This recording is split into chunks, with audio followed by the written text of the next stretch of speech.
Est-ce que vous nous entendez? Bonsoir, Tika. Oui. Alors, Tika Tika Boom. Oui, vous nous entendez. Bon, bah, très bien. Et là, ça lag pas. Et ça tourne pas. Donc, preuve que c'est bien. Ça vient bien de YouTube. Voilà. Bon, on fait cette soirée avec quasiment une bonne demi-heure, voire trois quarts d'heure de retard. On va essayer de la faire quand même. Elle va être un peu plus courte que ce que j'aurais souhaité. Bon, c'est pas grave, hein, on va faire avec. On va parler justement de la rencontre. La rencontre, comment rencontrer l'autre. Pourquoi ça marche pas? Pourquoi on ne trouve pas le partenaire idéal? Alors Florent, tu es auteur de ce livre que tu as écrit. Voilà. Qui est venu par rapport à quoi? Comment t'es venu l'idée, l'écriture de ce livre? C'est un constat, malheureux constat d'ailleurs. Oui, alors c'est un constat que j'ai fait depuis un certain nombre d'années où je consulte et je reçois des gens pour des consultations en développement personnel et où les questions récurrentes qui revenaient, c'était est-ce que je vais rencontrer bientôt quelqu'un, de gens bien évidemment seuls, que ce soit des hommes ou des femmes, toute obédience, tout niveau culturel. Et dans mes interventions, j'ai reçu beaucoup d'informations concernant justement toutes ces raisons qui font qu'aujourd'hui, les gens ont du mal à rencontrer quelqu'un, construire une relation de couple, et qui finissent par malheureusement rester seuls pendant beaucoup trop longtemps. Et effectivement, l'homme n'est pas fait pour rester seul. Non, c'est Donc vrai. l'idée, c'est quand même de trouver, entre guillemets, sa perle rare, en tout cas la personne idéale en fonction de qui l'on est au moment où on recherche cette personne, puisque tout se joue dans un instant particulier. Hein. La personne idéale que vous allez chercher quand vous avez 25 ans ne sera pas forcément la même qu'à 40 ou qu'à 50 ans. Mais il y a un instant présent qui peut correspondre à tout le monde. Et cet instant, il faut savoir déterminer quels sont les obstacles qui empêchent, dans cet instant où vous êtes en train de chercher quelqu'un, de rencontrer la personne en adéquation avec vous. Voilà, donc j'ai mis à jour des faits qui sont prépondérants pour construire cette solitude qui dure. Et le premier fait qui empêche les gens de se rencontrer et de construire une relation, c'est déjà les relations passées. On est tous avec des boulets accrochés à nos basques. Et ces boulets, on n'en prend pas toujours conscience. Et les premiers de ces boulets, ce sont les relations passées, ces relations dont on a, pour beaucoup d'entre nous, pas fait ou jamais fait le deuil, véritablement. Et le fait de ne pas faire le deuil de ces relations passées, qu'elles aient été réussies ou qu'elles aient été en échec, fait que nous restons imprimés par des traces qui s'impriment dans nos corps de lumière, hein, principalement dans le corps émotionnel et le corps causal. Et puis, ce sont des empreintes qui vont finalement venir influencer notre être au fur et à mesure de notre évolution et l'influencer, dans ce cas de figure, négativement, c'est-à-dire nous empêcher de réussir quelque chose qui va finalement venir pointer les expériences passées qui ont laissé des impressions parfois négatives et nous empêcher de réussir ce qu'on a envie de réussir. Donc ça, on comprend bien que ces casseroles-là que l'on a, il semblerait qu'on soit déjà cassé ou pas totalement fonctionnel au niveau de la psyché pour rencontrer l'autre. On doit faire un nettoyage déjà, Voilà. nettoyer devant sa porte, parce que si on a un amoncellement de poubelles, la personne va devoir enjamber, ça va être compliqué. Oui. Moi, ce que je retiens aussi, c'est que les personnes veulent aujourd'hui, il y a une espèce de, comment dire, c'est presque une insulte que de dire je suis tout seul. Il faut qu'on soit avec quelqu'un à tout prix. Est-ce qu'il n'y a pas aussi cet aspect délétère de dire, voilà, ça fait trop longtemps que je suis tout seul, je vais me trouver n'importe qui, du moment que je suis avec quelqu'un, vaut mieux être le contraire de dire vaut mieux être seul que mal accompagné. Il y a une espèce d'inversion. Je préfère avec quelqu'un que de souffrir seul. Il n'y a pas aussi ça un peu? Alors, effectivement, je pense que tous les tableaux entrent en ligne de compte dans cette quête de l'autre. Et il y a beaucoup, beaucoup de confusion. Il y a beaucoup de confusion, il y a beaucoup d'illusions. En fait, on peut chercher quelqu'un pour différentes raisons. Alors, la question, moi, que je pose aux gens, je leur dis, quelles sont les vraies raisons pour lesquelles vous cherchez l'autre? Parce qu'il peut y avoir des raisons de « je veux plus être seul, je veux quelqu'un pour m'accompagner, J'ai des gros besoins sexuels, je veux quelqu'un pour répondre à mes besoins sexuels. J'ai besoin, et ça c'est le cas qu'on va trouver chez les hommes, d'une femme pour tenir mon foyer, pour élever mes enfants, pour me faire à manger, s'occuper de ma maison. Ouais, là, dans ce cas, c'est plus un utilitaire qui est cherché qu'autre chose. Exactement. C'est le problème. Mais C'est le problème. dans la psyché de certaines personnes, ça représente quand même la partenaire idéale, c'est-à-dire la femme qui va être à la fois la mère de ses enfants, puis surtout prendre soin de lui, s'occuper de sa maison pendant que lui va bosser, ramener l'argent. C'est un petit peu les vieux schémas d'autrefois, hein, où la femme restait à la maison, s'occupait de la maison des enfants, et l'homme partait travailler, ramener l'argent pour faire vivre tout le monde. Aujourd'hui, ces schémas-là n'existent plus. Ils existent encore dans une certaine réalité, mais ils sont plus du tout au goût du jour. C'est-à-dire qu'aujourd'hui, de par l'évolution de la conscience humaine, plus personne ne veut ça. Aucun homme n'a envie de jouer ce rôle uniquement, aucune femme n'a envie de jouer ce rôle uniquement. Donc, ça vient aussi du fait, c'est que dans l'éveil de cette conscience, on a l'homme qui a éveillé son féminin, on a la femme qui a éveillé son masculin. Et en fait, dans une rencontre, aujourd'hui, on n'est plus un homme qui rencontre une femme ou une femme qui rencontre un homme. On est un homme qui rencontre une femme qui a éveillé son masculin, une femme qui rencontre un homme qui a éveillé son féminin. Donc on est déjà 4 dans la rencontre. Donc ça veut dire qu'il va falloir associer ces 4 éléments, la réalité humaine, c'est-à-dire le masculin féminin de l'autre et le féminin et le masculin de l'autre. Donc ça rend aussi la chose plus complexe, mais en même temps plus intéressante. Donc ça, c'est aussi un des aspects de la quête du partenaire idéal, entre guillemets, qui va nous permettre de comprendre qu'est-ce qui se joue en fait dans une rencontre ou dans un échec par rapport à une rencontre. Donc c'est déjà ça. On peut voir ce qui ne va pas de ce côté-là. Il y a aussi le fait, quand on a on va dire, une vie commune qui a, on va dire, la mieux fonctionné quand on fait un best-of, c'est pas forcément le partenaire idéal qui nous allait vraiment, mais par des conciliances et peut-être par un contrat de crédulité, de dire voilà, t'es pas forcément la personne idéale, je suis pas la personne idéale, mais finalement on a essayé de bricoler un couple qui marche à peu près. Et derrière, après ça, ce que j'ai remarqué, moi, par exemple, personnellement, moi, je te fais part de ce que j'ai vu autour de moi. Personne dit, oui, mais elle n'est pas comme celle d'avant. J'essaie de retrouver... Et moi, je lui ai dit simplement, alors que je n'ai pas du tout tes connaissances ni quoi que ce soit, mais quelque chose d'instinctif me disait qu'il ne faut pas chercher à tout prix à retrouver les mêmes gestes de l'autre d'avant. Il faut savoir accueillir et accepter que l'autre n'a pas les mêmes gestes affectifs qu'avait la précédente compagne ou compagnon. Ça aussi, je crois que c'est un problème de vouloir répéter un schéma, de répéter ce qui a été connu, parce que ce qui était avant était mieux. Oui, alors ça, c'est ce qui relève pour moi de l'illusion dans l'amour. En fait, aimer, c'est ce qui vient après la rencontre. La rencontre, elle se fait parce qu'on désire, parce que l'autre nous attire, parce qu'on s'est trouvé des affinités, parce que voilà. Aimer, c'est l'école qui commence quand on commence à se mettre en couple, quand on commence à se découvrir et à voir que par les affinités qui nous réunissent, on va pouvoir partager, faire et construire quelque chose ensemble. L'amour commence à naître à partir de là. Mais chaque fois qu'on dit à l'autre « je t'aime tellement », etc., là on est dans le désir, on est dans l'illusion. Il y a une forme d'amour, bien évidemment, mais cette forme d'amour, elle est quand même reliée à l'attraction, à une forme de pulsion et à tout ce qu'on englobe par le mot désir. Mais après, cette énergie-là, il va falloir la faire monter dans le cœur. Dans le cœur, de façon à pouvoir accueillir l'autre dans toute sa différence. Et justement, pour revenir à ce que tu disais, c'est ne pas comparer avec les expériences du passé. Et c'est là le principe fondamental de l'amour, c'est d'apprendre à accueillir l'autre tel qu'il est dans toute sa différence. Et c'est là où on peut mesurer à quel point nous sommes trop souvent incapables d'aimer vraiment. Nous sommes capables fondamentalement de désirer pleinement, mais d'aimer vraiment, en sommes-nous vraiment capables ? Parce que toutes ces différences qui font qu'on peut rejeter l'autre ou ne pas se sentir en osmose avec lui, etc.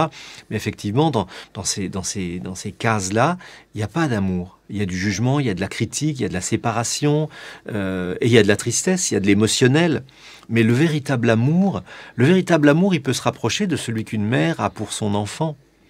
C'est-à-dire que son enfant, quel qu'il soit, il peut être moche, il peut être gros, il peut être petit, il peut être bête, c'est son enfant, elle l'aime. Elle l'aimera toute sa vie parce que c'est son enfant. Cet amour-là, sommes-nous capables de le donner à l'autre, celui ou celle que nous avons choisi comme partenaire? Est-ce que nous sommes véritablement capables d'aimer l'autre dans toute sa totalité, dans toute son entièreté? Et c'est ça qui va faire que on va savoir que ce qui aime chez nous, c'est le cœur ou c'est le désir. Quand c'est le désir est limité et limitant. Quand c'est le cœur, il est inconditionnel, il va vous aimer pour tout, dans toutes les manières. Voilà. Et ça, c'est déjà quelque chose qu'il faut identifier en soi. Est-ce que j'aime avec mon cœur? Est-ce que j'aime avec ma tête? C'est-à-dire toutes les raisons qui font que j'ai envie d'aimer, elle me plaît, il me plaît, je me sens bien avec, ah ben tiens, il a une bonne situation, c'est super, je vais manquer de rien, etc. On a 1000 raisons d'aller choisir quelqu'un. Mais derrière toutes ces raisons, quand on a enlevé tous ces filtres, le cœur, qu'est-ce qu'il vous dit? Parce que le cœur, il ne vous trompe jamais. Quand vous rencontrez quelqu'un dans la rue, ça vous est déjà arrivé de faire une rencontre coup de cœur. Vous croisez quelqu'un et vous ne savez pas pourquoi, vous avez un coup de cœur pour cette personne. Et là, vous dites, waouh, qu'est-ce qui se passe? Vous ne le connaissez ni d'Ève ni d'Adam. Et puis tout d'un coup, il s'est passé quelque chose. Puis ce n'est pas une question de physique, c'est peut-être une question d'énergie. C'est surtout une connexion du cœur. Alors évidemment, on peut faire une aparté là-dedans avec tout ce qui est d'ordre du karmique. Le karmique, c'est les gens qu'on a déjà rencontrés dans d'autres vies et qui on a vécu. Et donc, comme on a ce vécu déjà qui est imprimé dans nos corps et nos mémoires ancestrales, forcément, on va se reconnaître. Alors, se reconnaître peut créer effectivement ce coup de foudre. C'est pas forcément parce qu'on a ce coup de foudre pour quelqu'un qu'on croise qu'on va forcément vivre avec et vivre une belle histoire d'amour. On l'a peut-être déjà vécu, on n'est peut-être pas revenu dans cette vie-là pour le vivre à nouveau. Par contre, on peut se recroiser, vivre ou partager quelque chose. Une espèce de reconnaissance. Une espèce de reconnaissance qui peut nous conduire à une relation, qu'elle soit amicale, sociale, ou en tout cas, il se passera quelque chose peut-être de fort. Mais l'idée, c'est pour moi d'apprendre à aimer. Parce que c'est facile d'aimer quelqu'un pour qui on a une passion. C'est extrêmement facile. Mais la passion, on en parlera tout à l'heure, parce que la passion, elle a beaucoup d'inconvénients. Et là, le gros inconvénient, c'est elle est très difficile à faire monter dans le cœur. Elle reste dans le viscéral, dans l'émotionnel et dans le passionnel. Voilà. Et bien souvent, quand une passion s'est consumée et qu'on se regarde en face après qu'il ne reste plus rien de cette passion, on se dit mais qu'est-ce que je fais avec l'autre quoi? Ouais. Qu'est-ce qui me reste? C'est presque embarrassant. Voilà, c'est presque embarrassant. Beaucoup de choses dans ce que tu viens de dire, c'est très dense. Beaucoup de sous-sujets que tu traites dedans, dans coup de cœur, coup de foudre, voilà la différenciation aussi avec ça. C'est ce que je note, on aurait pu faire carrément une conférence à ce sujet. On voit Désir ou amour, tu le sauras un jour, disait la chanson d'Axel Red, à un moment donné, J'aime ton odeur, etc., qui disait ça. C'est un peu une leçon d'amour qu'elle donnait aussi, chanteuse, je ne sais plus ce qu'elle est devenue. En tout cas, on lui sait, je pense qu'il y a une vie hors des plateaux télé et du show business en visuel que l'on voit de toujours. Et puis, cet amour inconditionnel que l'on confond souvent de ses parents, d'où certains hommes qui sont à la recherche d'un amour quasiment aussi fort que leur mère, et c'est pas du tout la même chose. Et ça, on recherche quoi? Une femme ou une mère? Est-ce qu'on cherche à retrouver une femme maternante, ou alors une maîtresse, une amante, une complice, quelqu'un du jeu? Et ça, c'est intéressant, c'est aussi stimulant. Est-ce que, d'abord, il n'est pas question, en tout premier lieu, déjà de définir ses propres objectifs à soi, dans le cœur? Exactement. Et pour ça, il faut bien se connaître. Il y a beaucoup d'hommes qui cherchent la mère. Et il y a beaucoup de femmes qui adorent endosser le rôle de la mère avec leurs compagnons. Ah, ça, je n'avais pas vu ça. Ouais, c'est vrai. Qui adorent endosser ce rôle, parce qu'il est de la nature de la femme d'aimer, de materner. Et forcément, quand une femme aime, elle a envie de materner. Elle a envie d'enrober l'autre, de son amour. Et c'est ça d'ailleurs qui fait toute la grandeur et le merveilleux de la femme. C'est cette capacité à aimer de manière extrêmement inconditionnelle, de par le fait qu'elle enfante, de par le fait qu'elle crée la vie, qu'elle donne la vie, et que par son rôle d'accompagnatrice d'un être dans la vie, elle est déjà dotée de ce pouvoir d'amour inconditionnel. D'ailleurs, c'est la connexion qu'ont les femmes et que les hommes n'ont pas, à part ceux qui ont éveillé leur féminin. Et il y en a de plus en plus aujourd'hui, Dieu merci. Mais cette connexion à l'amour inconditionnel, c'est principalement la femme qui l'a. D'ailleurs, les femmes sont nos initiatrices. Elles sont là pour nous montrer le chemin du cœur. Alors, ce qui est intéressant dans la relation homme-femme, à noter, dans la magie qui opère dans la relation et la rencontre amoureuse, c'est que l'homme vient toujours chercher la femme par le corps. L'homme, il la désire, il la voit, il voit ses formes, il est excité, il la veut, voilà. Lui, il a toujours la chercher par le corps. Et la femme, qu'est-ce qu'elle fait? Elle a besoin que l'homme vienne chercher son cœur et son esprit. De là, la cour, ce qu'on appelle la cour, il n'y a rien de plus merveilleux que la cour, faire la cour à une femme, parce que la cour, elle sert à quoi? Elle sert à amenuiser le désir que fait naître la femme chez l'homme, pour l'obliger à monter dans son cœur et dans son esprit, pour venir toucher ces parts d'elle qui sont les plus lumineuses et les plus merveilleuses. Et en même temps, l'homme, quand il vient chercher la femme dans ces énergies-là, il vient, lui, l'ancrer au corps. Il vient, lui, la ramener dans son corps, dans la matière, par la sexualité, par son désir sexuel. Et en fait, il y a une espèce de magie qui s'opère, c'est comme une parade nuptiale, et je trouve fondamental que cette parade nuptiale, entre guillemets, elle continue d'exister et qu'elle perdure. C'est-à-dire qu'aujourd'hui, les femmes continuent à inviter les hommes dans le jeu de l'amour et que les hommes acceptent de rentrer dans ces jeux de l'amour. Aujourd'hui, ce qui perd les individus, c'est tout cet accès facile à la sexualité. Il y a une très belle phrase d'un auteur qui dit « Après l'amour, la bête est triste ». Il n'y a rien de plus vrai que ça. Et vous avez tous certainement eu l'occasion de constater que quand vous avez des affaires sexuelles vite fait bien fait sur le gaz, comme on dit, eh bien derrière, vous n'avez même plus envie de voir la personne parce que vous avez consommé pour votre plaisir, puis l'autre ne vous intéresse pas pour autant qu'il vous ait ou qu'elle vous ait déjà intéressé. Et là, on est dans des histoires de corps. On n'est pas dans des histoires d'amour, on n'est pas dans des histoires de cœur. Le danger de toutes ces expériences à répétition, c'est qu'elles vous font quitter l'espace de votre cœur, de votre esprit, pour ne vous faire descendre et vous exprimer que dans le corps. C'est de là d'ailleurs qu'on appelle la sexualité une énergie de dépendance qui fonctionne sur le thème attraction-répulsion. Attraction-répulsion, je t'attire et je te repousse en même temps. Je te veux, je te désire. C'est le thème de la passion d'ailleurs. C'est pour ça qu'il faut apprendre à le dépasser et à dépasser tout ce qui est d'ordre du pulsionnel pour pouvoir accéder à la dimension du cœur et à la dimension de l'esprit, qui sont les deux seuls qui vont créer la véritable osmose de l'être tout entier, enfin des deux êtres, pour qu'ils puissent s'exprimer dans l'amour et se construire ensemble. Là, on parle d'une alchimie d'amour. Et moi, c'est de ça que je parle, bien évidemment. Alors, dans cette alchimie, moi, je résume avec mon petit esprit et ma petite connaissance de ce côté-là, de mon expérience personnelle. L'homme est bestial et physique, la femme est subtile et émotionnelle. C'est un peu un sacré raccourci, mais est-ce que tu es d'accord avec cette définition? Tu peux être contre, hein, c'est pas interdit. C'est un raccourci qui est très intéressant, mais qui aujourd'hui s'inverse. C'est également maintenant, on va trouver des hommes qui sont dans ce que tu disais émotionnel et subtil, et puis des femmes qui sont dans le rationnel et une inversion des... Il y a une inversion, il y a une double polarisation, c'est-à-dire que maintenant, comme je le disais tout à l'heure, la femme a développé son masculin et l'homme a développé son féminin. Donc ça va rendre la relation beaucoup plus intéressante, bien évidemment, parce qu'il va falloir faire marier ces quatre différentes énergies ensemble dans la relation.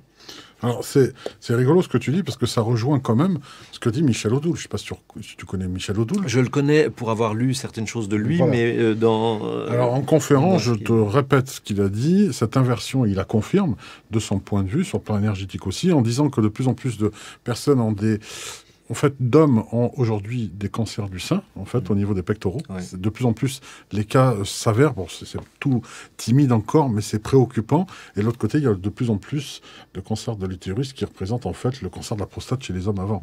Donc même là, il y a une inversion qui est en train de se faire. Donc pour lui, il la voit sur ce plan-là. Ensuite, j'ai envie de revenir à cet aspect que tu as dit tout à l'heure, que l'homme est intéressé... voilà, souvent au premier abord par rapport aux formes, par rapport au corps, et va vouloir tout de suite, l'attraction corporelle va être là. Est-ce que chez l'homme, il n'y a pas quand même, au-delà de rechercher la mère, en termes, la mère cette fois qui va devenir amante aussi, de ce côté-là, de revenir, on a le coït, l'acte lui-même qui, on va pas le décrire parce qu'on n'est pas là ce soir pour ça, mais est-ce que c'est pas un retour aux sources, comme pour être déçu de la vie, pour retourner à la matrice avec ces allers-retours qu'on fait entre les reins? Qu'est-ce qui se passe là? Est-ce qu'il n'y a pas un souhait d'une déception d'être né et de vouloir retourner à la source? Là, ça va loin, là. Hein. Là, ça va loin, mais ça bon. Va loin. Voilà. Je ne sais même pas si je pourrais te répondre à cette question-là. Je ne me suis pas posé la question. Peut-être effectivement. C'est complexe tout ce qui se passe au cœur de l'être, au cours d'un débat sexuel ou d'une relation amoureuse. Hein. Moi, ça me fait penser, en tout cas, à la notion de sacré. Pour moi, c'est fondamental de renouer avec le sacré. Le sacré dans la sexualité, le sacré dans la relation amoureuse. Parce que, à l'origine, il faut quand même savoir que nous sommes des êtres divins. l'homme ou la femme sont des êtres divins fondamentalement. Nous sommes des parties de l'énergie divine qui est venue expérimenter la matière grossière telle qu'elle est dans l'incarnation sur Terre. Et à travers toute la vie humaine, on va pouvoir redécouvrir l'aspect sacré qui existe en toute chose et dans tout ce que l'on fait. On peut mener sa vie dans tous les domaines, que ce soit social, professionnel, amical, familial, sentimental et sexuel, de manière extrêmement rationnelle et basique, comme on peut tout d'un coup décider de mettre du sacré dans tout ça. Et quand on commence à décider de mettre du sacré dans tout ça, la vie devient magique et elle devient merveilleuse. Parce qu'on n'est plus un outil qui sert à quelque chose, on est une conscience qui vient participer à un phénomène grandiose qu'est la vie. Et en ce sens, j'invite les gens à renouer avec le sacré dans la relation amoureuse et à justement, pour revenir à ce sujet, et à rechercher à nouveau le sacré dans la relation amoureuse. C'est non plus rechercher un ou une partenaire pour faire quelque chose ensemble, mais se dire, tiens, et si j'allais retrouver ma partie sacrée à travers l'autre que je vais accueillir dans ma vie et avec qui on va partager un chemin qui va nous conduire à la découverte de ce sacré dans nos vies et dans la vie commune qu'on va créer ensemble. Je vous invite à jouer ce jeu-là et à le recréer dans votre vie pour déjà changer un peu de tout ce que vous avez vécu jusqu'à présent, pour beaucoup, parce que le sacré, c'est quand même quelque chose d'assez particulier et il n'y a pas énormément de gens qui vont vers le sacré de manière spontanée. Et j'ose espérer qu'à travers tout le travail que l'on fait, tous ces thérapeutes qui parlent et qui passent aussi dans tes émissions, on puisse arriver à réinviter les gens à vivre la vie telle qu'elle est dans son essence, c'est-à-dire sacrée. Alors c'est intéressant parce que moi ça me résonne dans le fait que c'est le sacré 2.0 parce que la sacralisation de l'union sacrée à l'époque, je vous déclare unis par les liens sacrés du mariage, il y avait le mot qui était vraiment cette phrase. Aujourd'hui, peu de gens en fait se marient à l'église parce que la spiritualité a quitté les rangs en fait de l'intimité des personnes. C'est souvent ça se fait en mariage civil, mais même dans le civil, il y avait quelque chose de sacré dans le sens où les mariés avaient en fait tous les invités derrière et c'était une façon de dire attention, votre engagement est important, il est sacré dans le sens où le jour où l'un ou l'autre n'allez plus s'entendre, vous allez vouloir vous séparer ou quoi que ce soit, il va falloir faire face à tout ce monde-là. Et ça faisait réfléchir à dire c'est pas parce qu'il ronfle le soir que je vais aller le quitter par exemple, hein, ça permettait de pas quitter l'autre personne pour des pacotiers. Aujourd'hui justement tu dis ça et je pense que dans le chat tout le monde sera d'accord, ça a été tout de même désacralisé. Cette sacralisation 2.0, on est bien d'accord, elle va faire fi de la religion. Ça va être une autre forme de spiritualité que chacun va pouvoir s'approprier. Donc aujourd'hui, pour avoir cette nouvelle sacralisation pour toi, elle passe déjà par nettoyer ses casseroles. Pour toi, c'est ça d'abord. Alors il y a ça, c'est intéressant ce que tu dis sur le plan de la sacralisation, de la désacralisation de certains rites, a priori, certains rites, de certains conditionnements. Ils ont disparu aujourd'hui. Hein, oui, quasiment. Ils ont disparu et c'est une bonne chose quelque part parce qu'en fait on a tous été un peu victimes de notre éducation judéo-chrétienne qui était quand même extrêmement culpabilisante. Qui nous imposaient quand même des dogmes, des lois, des règles, qui nous ont plus enfermés dans quelque chose qu'on ne comprenait pas vraiment, et malheureusement, desquels on a été obligé de sortir, parce qu'on était mariés pour le meilleur et pour le pire, mais il y a quand même eu énormément de divorces. Donc voilà. Surtout sur le pire, pour le pire. En même temps, exactement. En même temps, moi, j'ai jamais vu Dieu intervenir à quelque moment que ce soit et dessouder quelqu'un en lui disant t'as divorcé alors que tu t'étais marié pour le meilleur et pour le pire. Je veux dire, la main de Dieu, l'épée de Damoclès qui vient tomber sur votre tête parce que vous vous sentez coupable d'avoir mal agi parce que vous avez divorcé, vous avez quitté votre mari ou vous avez quitté votre femme, ça n'existe pas. Dieu, pour en parler, c'est l'amour absolu, c'est l'amour inconditionnel, sans aucun jugement, sans rien. Il nous a donné la liberté de vivre et d'agir. Par conséquent, dans cette liberté-là, il faut juste qu'on ait un petit peu de conscience pour vivre les choses le mieux possible, pour qu'on puisse réussir tout ce qu'on a envie de vivre. Et a fortiori, des relations amoureuses. Alors, dans la notion du mariage, il y avait quand même cette notion d'enfermement. On était mariés pour le meilleur et pour le pire, puis on devait passer toute notre vie. D'ailleurs, on a vu, pour des gens de ma génération, nos parents, pour beaucoup qui sont restés ensemble dans quand même certaines souffrance, dans des restrictions, dans des limitations, et puis qui ont tout supporté. Envers et contre tout. Envers et contre tout. Et puis nous, on n'avait pas envie de vivre ça, on n'avait même pas envie que nos parents le vivent, on aurait préféré qu'ils divorcent plutôt que de supporter ça. Donc aujourd'hui, on est passé, en fait, c'est le principe du culbutos. Vous connaissez le culbutos, hein, cette espèce d'objet un peu arrondi dessous, lesté par le bas. Quand vous le tirez, c'est un jouet, en fait. Quand vous le tirez et puis que vous le lâchez, au lieu de revenir à l'équilibre, il passe dans l'extrême inverse, c'est-à-dire il passe... Et en fait, c'est exactement ce qu'on est en train de vivre. C'est-à-dire des siècles de répression, d'obligation, de devoirs et d'interdits, de culpabilisation. Eh bien, quand on a lâché le lest, pouf, il est passé dans l'extrême inverse. Le balancier va trop dans l'autre sens maintenant. Et avant de retrouver son équilibre, il va faire la balance entre les deux extrêmes. C'est-à-dire qu'aujourd'hui, on est dans une ère où tout le monde se fout de tout le monde expérimente tout, et sans aucune conscience, mais en même temps, on est en train d'en mesurer tous les effets dévastateurs.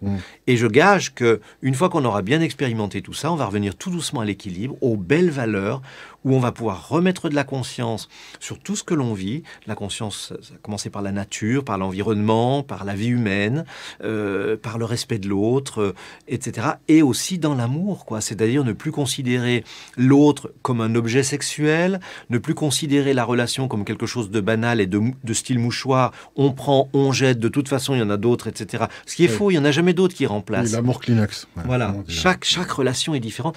Et chaque relation est ce que j'appelle, moi, une école qui va nous apprendre qui l'on est à travers ce que l'autre va nous amener.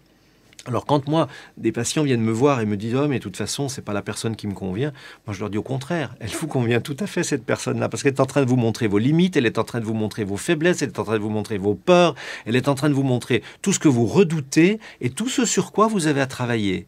Et je dis toujours, vous cherchez le ou la partenaire idéal. C'est sympa, c'est cool, on voudrait toujours une super belle nana ou un super beau mec, intelligent, brillant, riche, etc., qui soit totalement adapté à nous, qui nous aime exactement comme on est. Mais nous, est-ce que nous sommes le ou la partenaire idéal pour l'autre?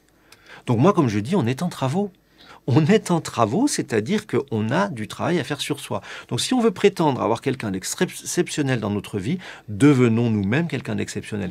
Et quoi de mieux pour devenir quelqu'un d'exceptionnel que de travailler sur soi à travers chaque relation qui nous est proposée par la vie. Quand on a réussi à réouvrir toutes les portes pour nous permettre de rencontrer quelqu'un, eh bien, sachez que la personne qui va se présenter, c'est exactement votre partenaire idéal en fonction de qui vous êtes dans cet instant présent, parce qu'elle va vous apporter exactement les outils à travers ses imperfections et tout ce qu'elle va vous faire travailler, ou tout ce contre quoi vous allez vous battre, elle va vous faire travailler sur vous. Elle va venir vous permettre de lâcher prise sur certaines choses, de vous consolider dans d'autres, d'éveiller votre cœur, d'ouvrir votre conscience. Et puis petit à petit, vous allez devenir de plus en plus idéal. Et plus vous allez devenir idéal, plus vous allez rencontrer des partenaires de plus en plus idéaux, c'est-à-dire avec lesquels vous allez partager de plus en plus de choses merveilleuses. Donc acceptez aujourd'hui de rencontrer des partenaires, entre guillemets, peut-être médiocres, comme vous allez peut-être le dire, mais ces personnages médiocres sont eux-mêmes en train d'avancer, d'évoluer à travers vous et vous font évoluer à travers eux. Donc ces partenaires-là sont idéaux pour le moment, mais sachez qu'aujourd'hui, on ne construit plus une relation amoureuse sur du 20-30 ans. Aujourd'hui, c'est l'instant présent.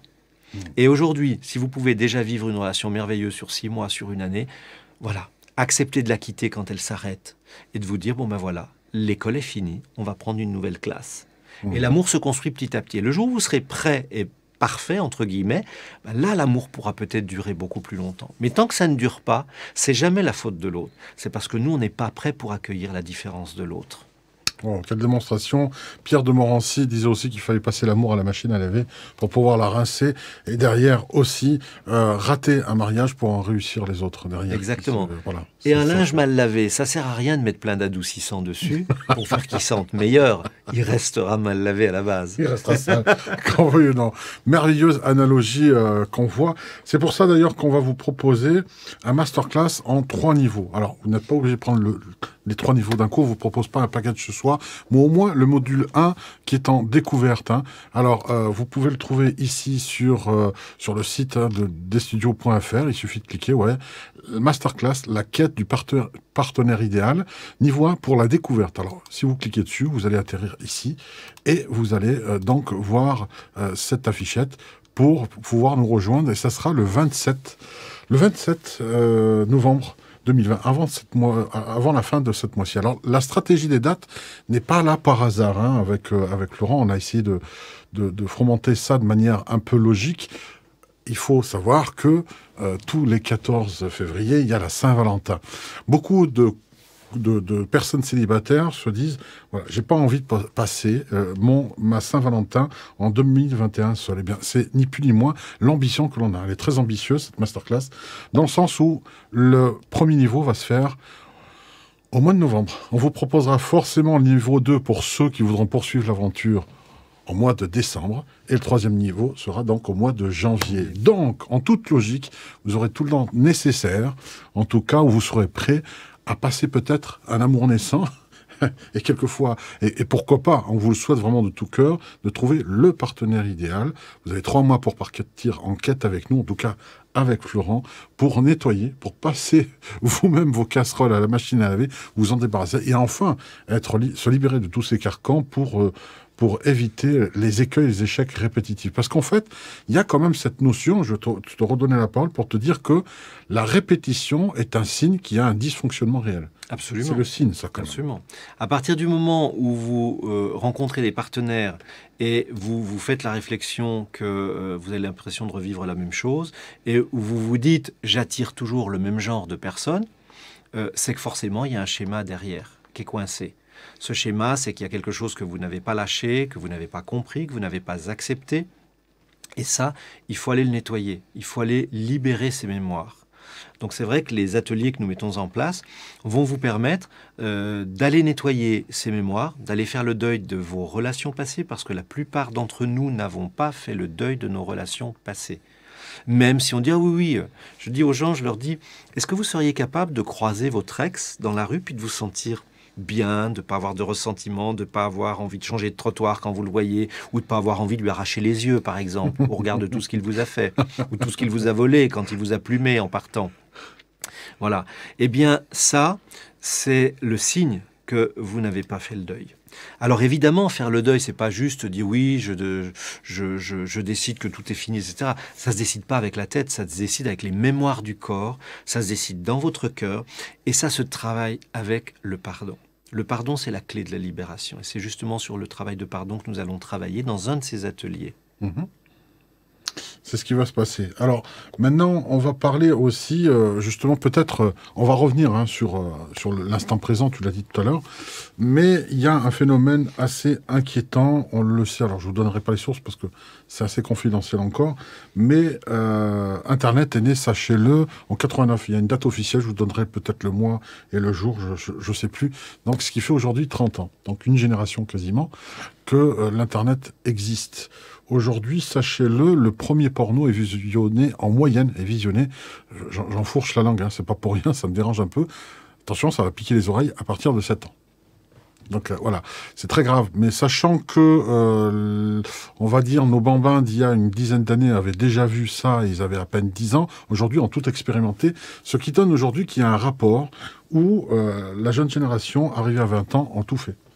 Dans le sens où ils sont blasés. C'est-à-dire que tous les fantasmes ont été réalisés. Et il y a des fantasmes qui ne doivent jamais être réalisés. Voilà, pour laisser, comme on dit toujours, une poire pour la soif. Cette sexualité débridée, aujourd'hui, il y a un retour où justement la sacralisation 2.0 dont tu parlais tout à l'heure.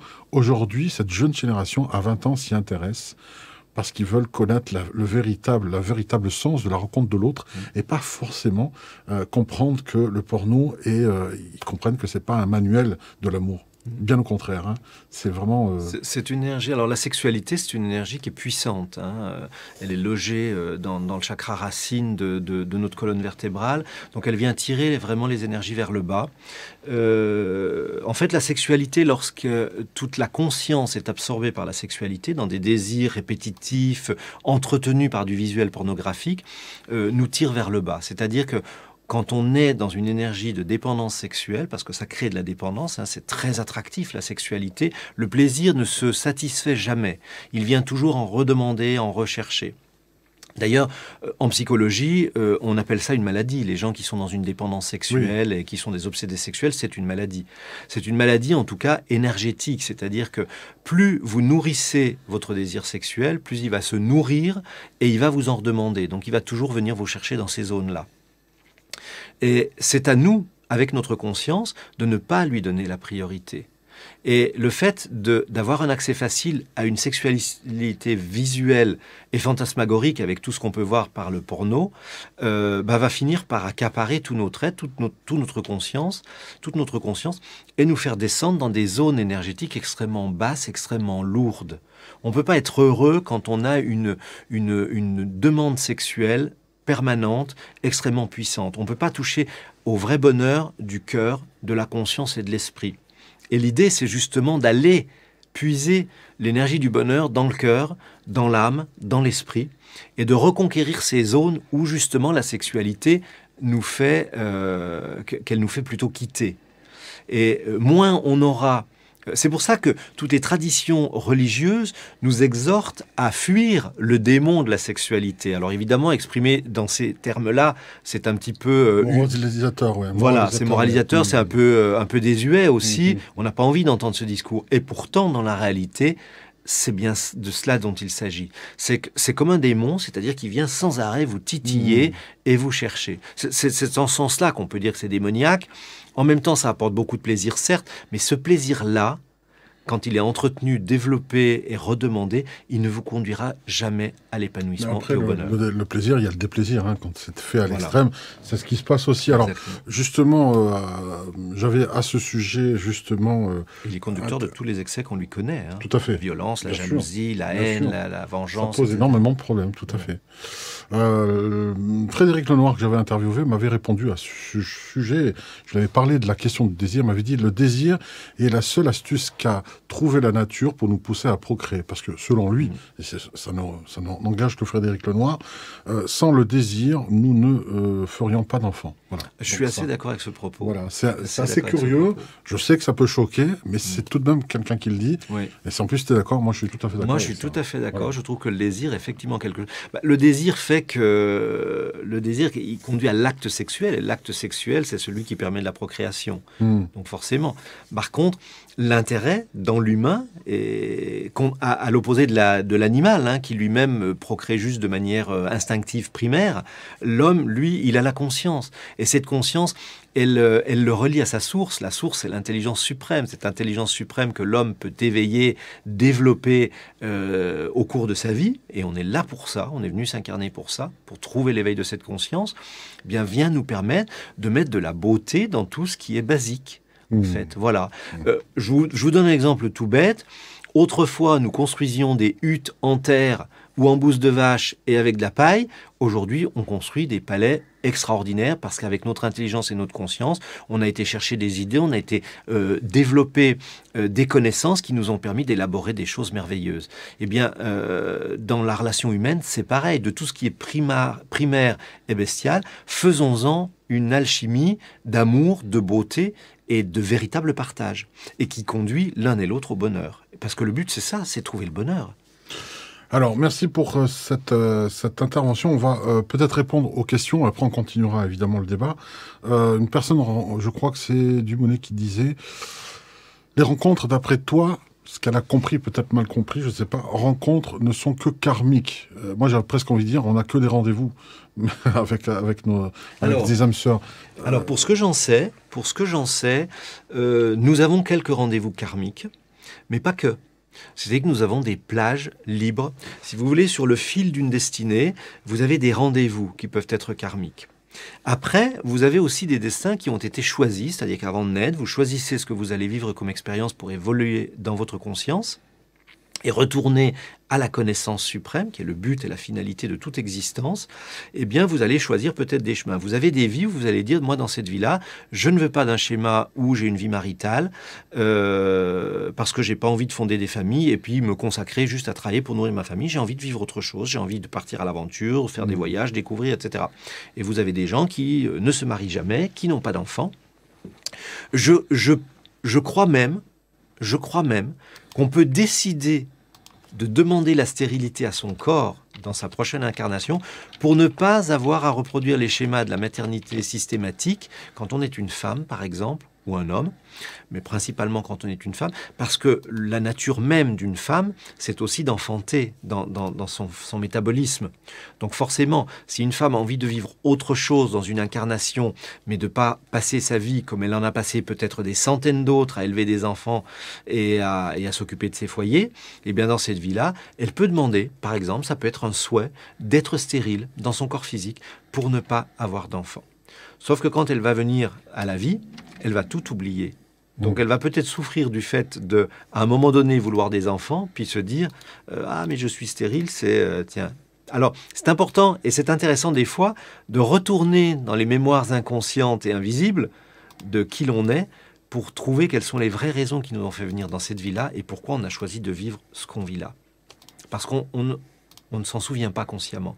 Et c'est ça le but du jeu de la vie, c'est de retrouver la mémoire de ce qu'on est venu vivre ici à travers ce qui va se présenter dans notre corps et aux interactions qu'on a avec la vie. Alors tu parles d'école, c'est vrai que on apprend à aimer en aimant différentes personnes. Hein, tu l'as dit tout à l'heure, hein, l'amour avec quelqu'un pour la vie, du début jusqu'à la fin, ça c'est terminé. C'est plus un schéma, c'est pas un schéma naturel. Est-ce que finalement les hommes premiers, les anthropologues en parlent, est-ce que les couples étaient aussi exclusifs que on en a bien tenté de le faire, nous, dans notre histoire récente? Je crois pas, c'est bizarre. Je pense pas que les hommes de caverne étaient avec une partenaire exclusive. Non, d'ailleurs, je crois que dans les peuples un peu primitifs, ils avaient de mémoire, en tout cas dans ce que j'ai étudié, ils avaient des périodes de rut, en fait, hein, où l'amour était possible entre tous les partenaires. Hein, voilà. Après, je crois qu'ils avaient toujours un ou une partenaire attitrée, mais qu'après, il y avait des séances un petit peu de mélange. Voilà. En tout cas, dans certaines peuplades, on l'a retrouvé, en tout cas dans certaines études. Et moi, j'ai un petit peu mon avis qui peut parfois choquer les gens par rapport à la sexualité. C'est-à-dire que la sexualité... J'ai croisé pas mal de gens dans ma vie à qui j'ai débattu de ces sujets et qui me disaient, tu sais Florent, la sexualité, elle est propre à soi, elle nous appartient. Quand on est en couple avec quelqu'un, qu'est-ce que l'autre peut vraiment savoir de nos fantasmes, de ce dont on a envie? Il y a peut-être des choses qu'on ne peut pas partager avec. Et je me souviens que cette personne me disait, nous, dans notre couple, on s'est autorisé à avoir une sexualité libre, c'est-à-dire de pouvoir vivre notre sexualité librement. Et en même temps, on en parle, on le partage, et finalement, on n'a pas forcément des désirs d'aller voir ailleurs tout le temps, mais en tout cas, on sait qu'on a cette possibilité d'avoir une sexualité ouverte. Et dans notre société aujourd'hui, on s'aperçoit qu'il y a de plus en plus de gens qui ont envie d'avoir cette sexualité ouverte, cette sexualité un peu libre, un peu plus libre. Et je crois que quelque part, c'est peut-être pas forcément une mauvaise chose, dans la mesure où ça ne devient pas la porte ouverte à toutes les fantasmagories possibles et à se dire finalement je suis en couple et puis je peux aller m'éclater quand je veux avec qui je veux. Voilà, le tout c'est de mettre de la conscience et toujours dans le respect de l'autre, dans le respect de soi aussi, parce que c'est important qu'il y ait du respect, de la conscience et puis qu'il y ait de la dimension du cœur surtout. À partir du moment où vous accompagnez votre cœur dans tout ce que vous faites, ça prend toujours une autre dimension. Donc là, une relation de couple dans l'intimité à réinventer, d'après toi, à réviser et peut-être à réformer, mais ça, sans que le législateur s'en mêle, pour le coup, parce qu'il nous vit, ça c'est la vie comme ça. Mais on a cette liberté aujourd'hui de faire ce choix en conscience, comme tu viens de le dire, de pouvoir le faire. Alors, je pense qu'il faudra, à mon avis, un peu plus d'une génération pour que cette idée-là fasse ce chemin, et ça paraîtra évident peut-être dans un siècle. Allez, ça va savoir. C'est possible, c'est possible. En même temps, aujourd'hui, je vois par rapport au développement du tantrisme qui est très à la mode aujourd'hui, moi je trouve que le tantrisme a beaucoup de choses de bonnes, parce que le tantrisme invite déjà à la connexion des corps à travers le massage, à travers la découverte des émotions, des sentiments. C'est une approche corporelle qui se fait avec la conscience, avec le ressenti, et je trouve que beaucoup de couples auraient intérêt à aller suivre des stages de tantra, et peut-être même dans une rencontre que vous allez faire avec quelqu'un avec qui sexuellement c'est peut-être pas vraiment top, parce que la sexualité c'est pas non plus systématiquement excellent quand on rencontre quelqu'un. On peut aimer passionnément quelqu'un, très fortement quelqu'un avec qui on se trouve avec beaucoup d'affinité, puis avec qui la sexualité ne sera pas forcément top. Par contre, aller revisiter cette sexualité à travers un stage de tantra ensemble, ça peut être quelque chose qui peut apporter beaucoup de bonheur et de bienfaits à la relation. Et moi, j'invite en tout cas les gens à le faire s'ils sentent que c'est quelque chose qui peut les aider à se rapprocher. Donc, synchronicité, je pensais justement, tu m'as volé la question, mais c'est bien, tu as anticipé. Le tantrisme serait donc la voie du milieu. En attendant d'eux. Oui, à mon avis, ça peut être oui, parce qu'en même temps, elle va réconcilier l'homme avec la sexualité sacrée. Et puis, ça peut aussi amener aussi tous ceux qui pensent qu'il y a des côtés sales dans la sexualité, parce que ça vient aussi beaucoup de notre éducation judéo-chrétienne, où il y a quand même un aspect de la sexualité qu'on regarde un peu salement. Et je pense que remettre du sacré dans la sexualité, ça ne peut être qu'une bonne chose pour les uns comme pour les autres, pour les femmes comme pour les hommes, mais toujours le faire effectivement avec une conscience, et une conscience de se dire j'évolue à travers ça. Alors, dans on va imaginer, on va essayer de se projeter, si tu veux bien, dans le futur. On imagine un monde idéal. Ça, c'est bien, hein, parce qu'une capsule temporelle vidéalistique, comme on le fait ce soir, permet tous les fantasmes, là, pour le coup. On va imaginer un futur où cette nouvelle forme d'amour sacré est arrivé à son apogée, vraiment à maturité. D'après toi, de l'union de ces couples-là, sacrés, on va dire que sur la Terre, tout va bien, il n'y a plus de guerre, il n'y a que de l'amour, ce serait idyllique. Ça existe, mais pas sur Terre. Pas sur Terre, forcément. Il y a des mondes où ça existe, ça. J'ai hâte de retourner les voir, d'ailleurs.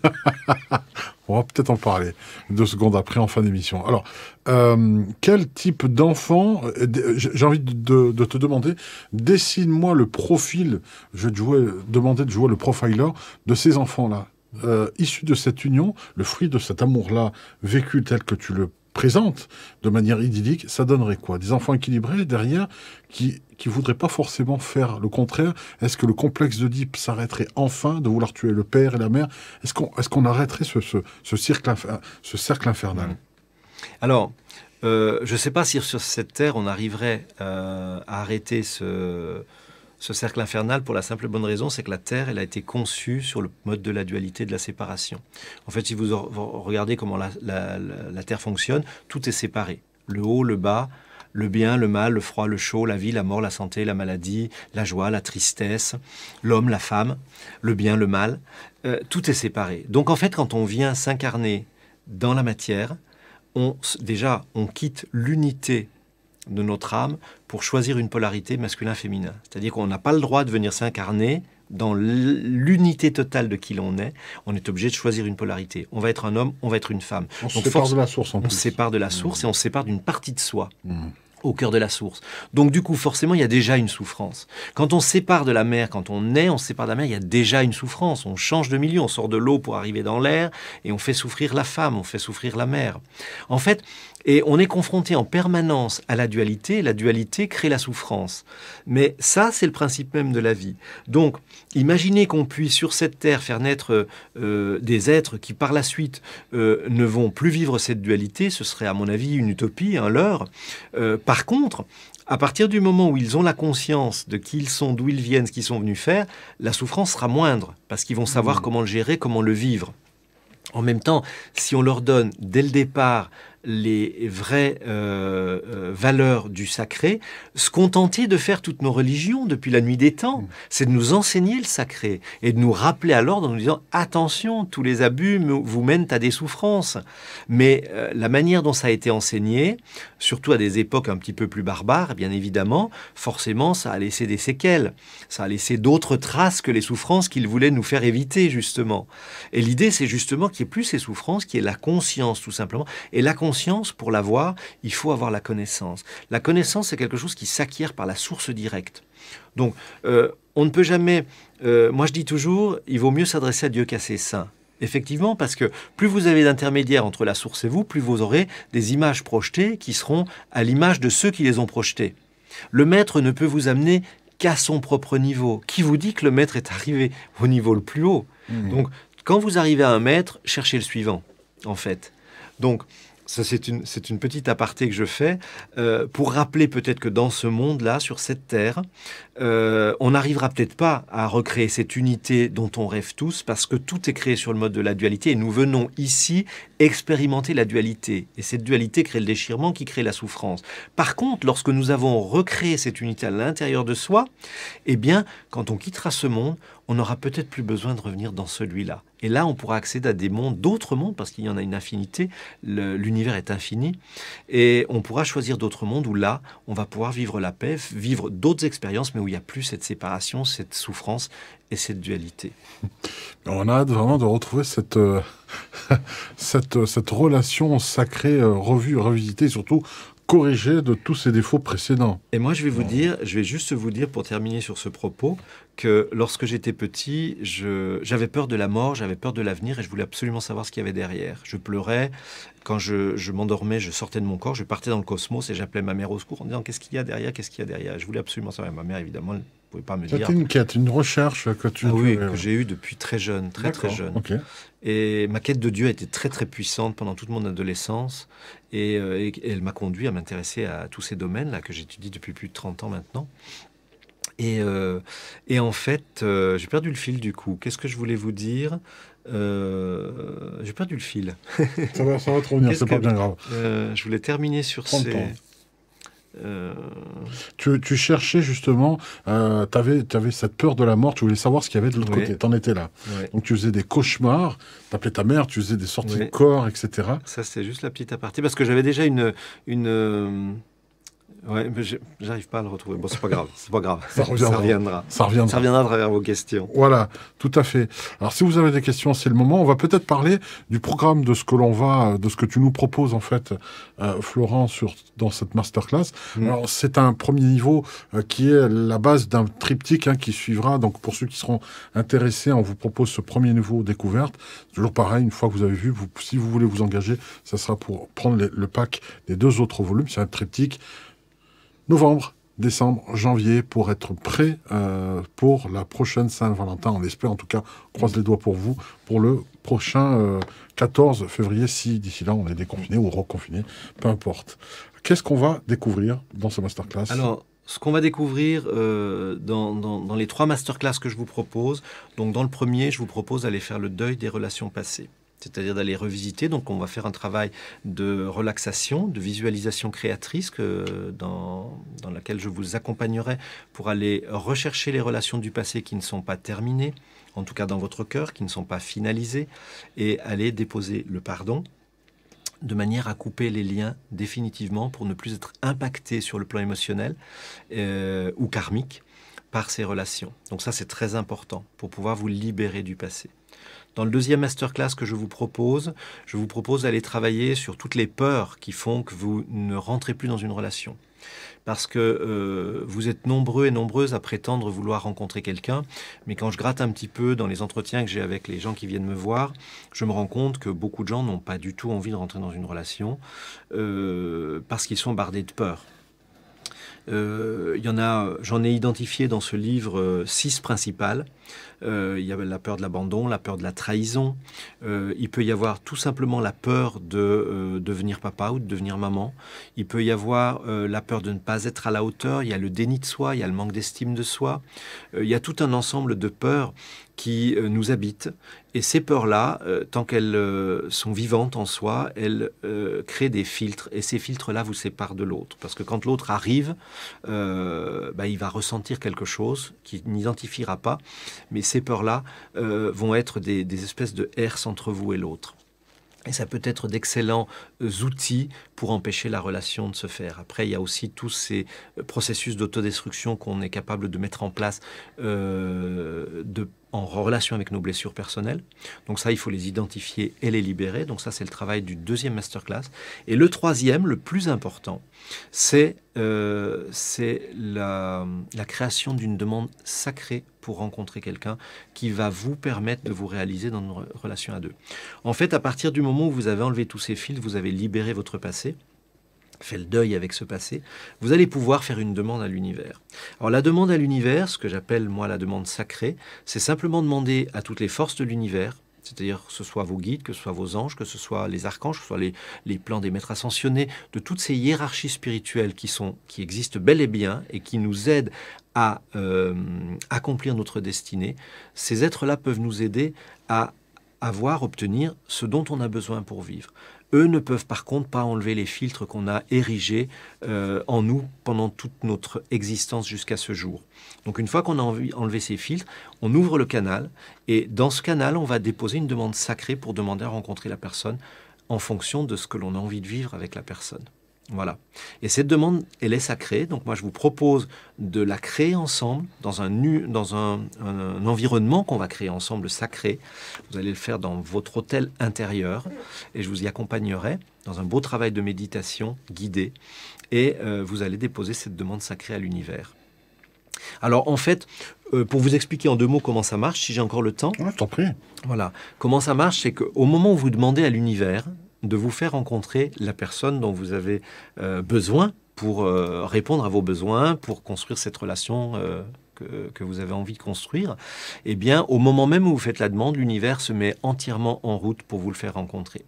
Imaginons que la personne qui soit idéale en fonction de qui vous êtes dans cet instant présent, elle se trouve, je ne sais pas moi, au Canada. Eh bien, il va falloir organiser la rencontre. C'est-à-dire que cette personne, au moment où vous la demandez, elle existe. À tout instant, il existe quelqu'un qui vous correspond. Si cette personne se trouve au Canada, là-haut, ils vont se dire oh, celui qui correspond là en ce moment, il est au Canada. Comment on va faire?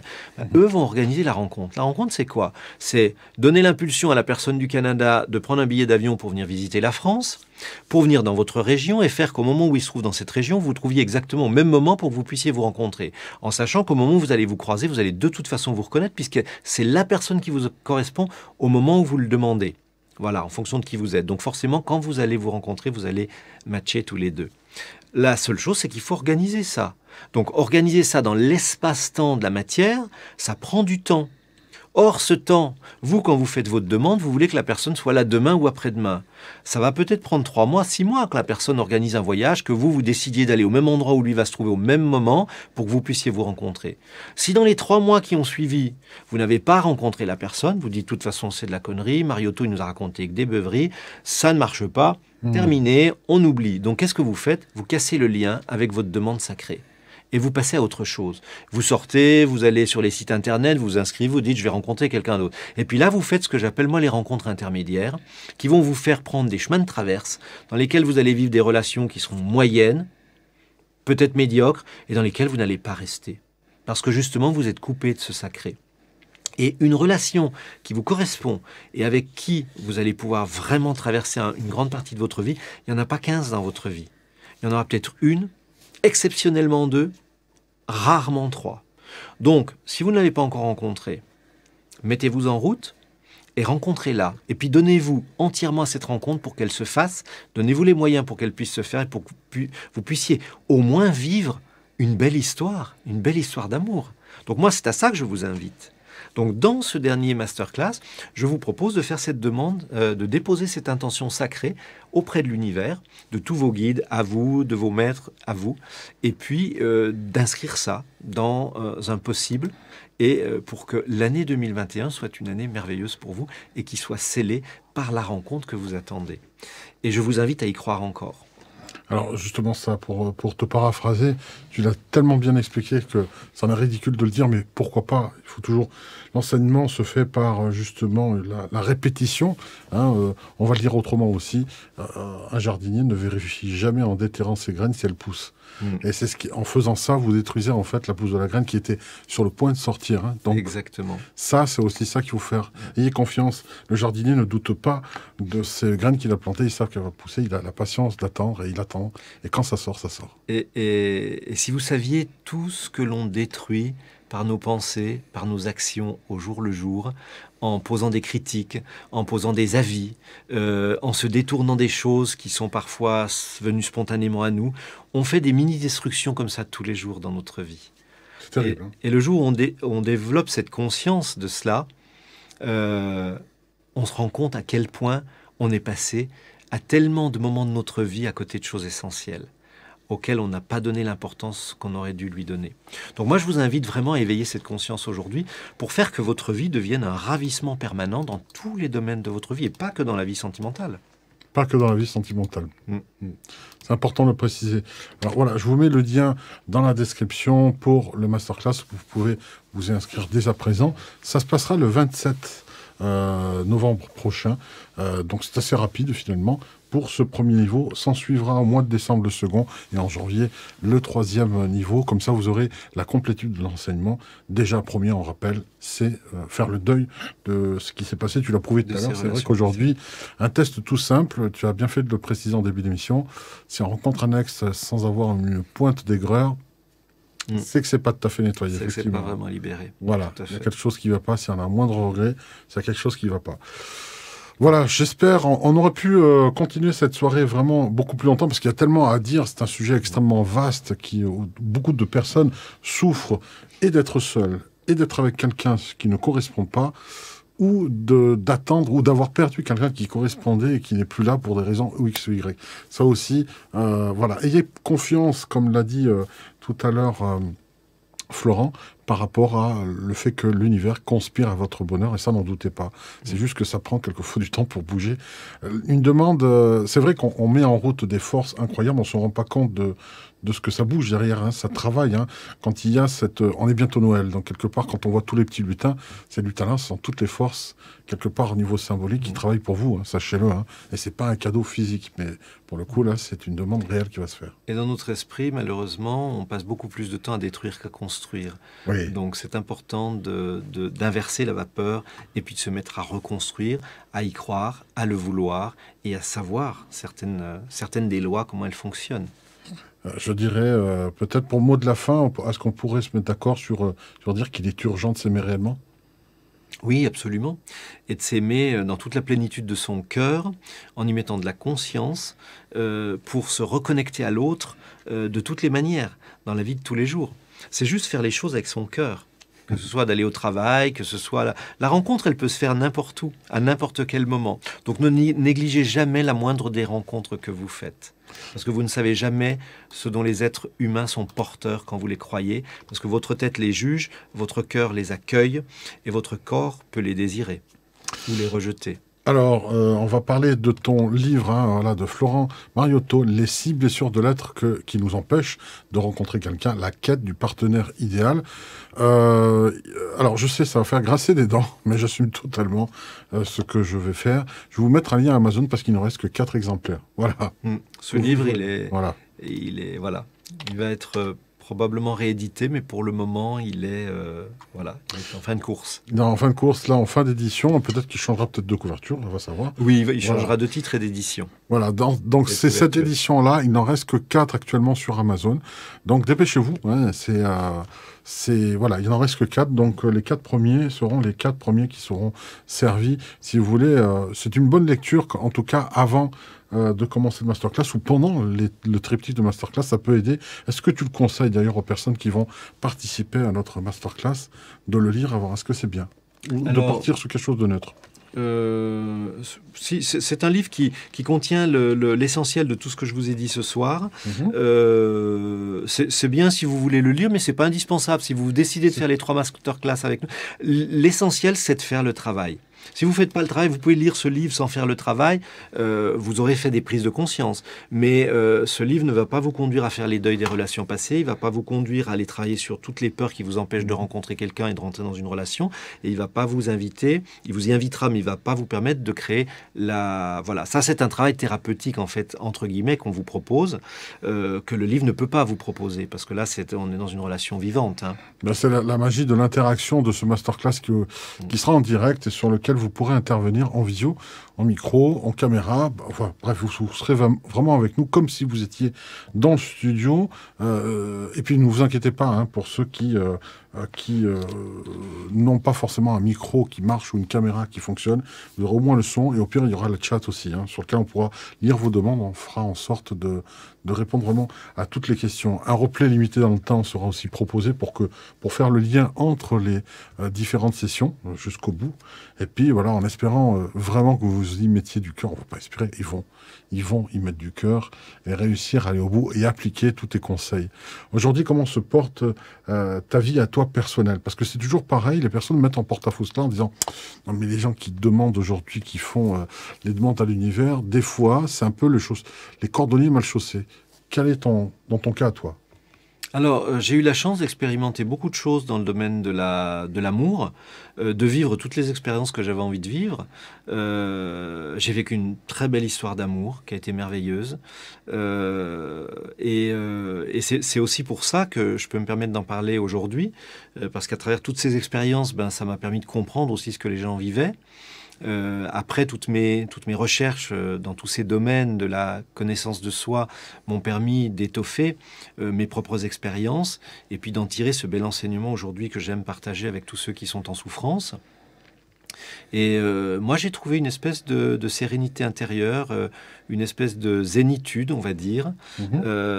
Voilà, je trouve que je suis le premier à dire qu'on n'est pas fait pour vivre seul, mais l'amour peut se vivre de tellement de manières différentes. Et je terminerai par cette petite phrase que j'aime à dire et qui prétend que l'amitié est la plus belle des histoires d'amour. Wow, ça c'est beau. Mm. Ça c'est beau, c'est Donc, vrai. cultivez vos amitiés et entourez-vous de vos amis. On parle beaucoup par ces temps difficiles d'éco-villages, de maisons partagées. Il y a beaucoup de gens qui veulent se retirer de cette société dans lesquelles ils n'y trouvent plus vraiment leur valeur et qui ont envie de construire des éco-villages où ils vont vivre tous ensemble en partageant les valeurs. Et je trouve que si vous êtes bien entouré, amicalement, affectivement, et si vous apprenez à bien vous occuper aussi des autres, vous verrez que vous souffrirez de moins en moins de la solitude et vous aurez beaucoup moins besoin d'amour, ne serait-ce que cette tendresse de prendre les gens dans ses bras, de prendre un ami par l'épaule, de tenir un enfant par la main, tous ces gestes dont on est coupé et dont le Covid nous coupe en plus, de Oui, plus en plus. du sourire aussi. Et voilà, de Mhm. sourire, ces sourires qu'on ne voit plus derrière ces masques. Et on a besoin de cette connexion à l'autre en permanence. On a besoin de se toucher. Regardez dans les pays asiatiques, dans les pays musulmans aussi, où les gens se touchent beaucoup. Ils se tiennent la main, même les hommes entre eux, ils se tiennent par l'épaule, ils se touchent, ils s'embrassent, etc. Nous, on a perdu ça dans notre société On ne sait plus occidentale. faire, ça On ne sait plus faire. à redécouvrir. Même nos parents, on les serre plus dans ses bras, dans nos bras. Alors les jeunes générations ont un peu tendance à y revenir parce que justement les gens de ma génération ont souffert de ce manque, donc ils ont donné ça à leurs enfants. Et je trouve ça très beau. On doit pouvoir s'accueillir, on doit pouvoir pleurer dans l'épaule de l'autre. Voilà, on a besoin de ce toucher humain, on a besoin de cette affection humaine. Ça fait partie de notre dimension et il faut le vivre. Il faut le vivre, il faut le partager. Il faut le partager, voilà. Il semblerait que ce soit un cycle aussi où tous les 3-4 générations, il faille réformer l'amour et la redécouvrir. C'est pas la première fois que ça arrive. Hein. Aujourd'hui, c'est encore notre tour. On a une lourde responsabilité dans notre génération pour donner un modèle aux prochaines. Donc voilà. On va pas échapper aussi, il faut le faire. Hein. C'est aussi... Et comme le disait Alan Kardec, naître, mourir, renaître et progresser sans cesse, telle est la loi. Merci infiniment, Florent. Merci et on se toi, retrouve très bientôt. Je vous invite vraiment à nous rejoindre à ce masterclass.